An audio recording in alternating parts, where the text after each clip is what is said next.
For our band-assisted floaty birds, this is a variation of our back extension where we're going to be combining it with this shoulder flossing movement. This is a nice variation because it's working a little bit on our shoulder mobility while we're working on our active back flexibility. It also lets us engage our shoulders for a little bit of a deeper back bend. And because our arms are reaching backwards as we back bend, it means we can reach a little bit deeper, so we're strengthening in a more challenging range of motion. Let's take a look at what this looks like.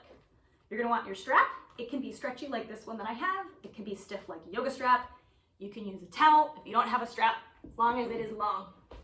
We're going to lie down on our stomach, having our legs bat hip width apart on the floor. A little bit wider is totally okay.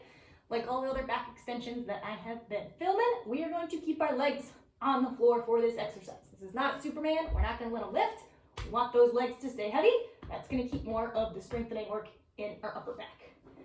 We're going to hold on to our strap with our hands really far apart. If you've got tighter shoulders, that might mean your hands are super duper far out to the sides.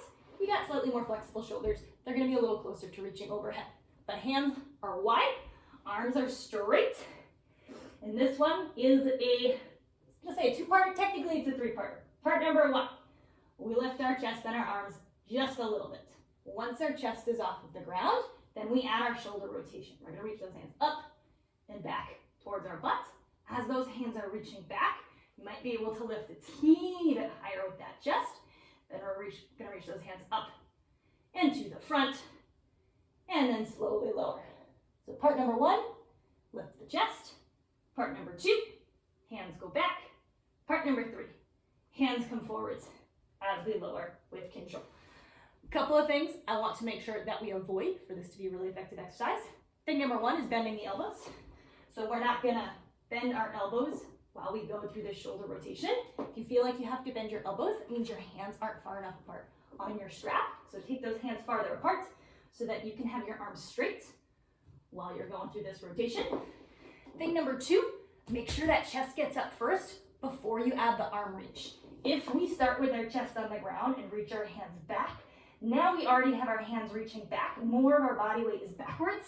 When we lift our chest, that's going to be a little too easy.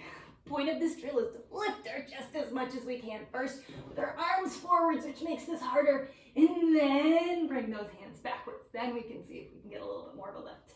Keep that lift as much as you can as those hands come forwards, lower on down with control. Aim for anywhere between 5 and 10 reps. If you liked this video and you're looking for more free flexibility training advice, there's a lot more where that came from on my website, where I regularly post blog posts with stretching tips, as well as detailed stretch breakdowns like this video. You can check it out at DannyWinksFlexibility.com.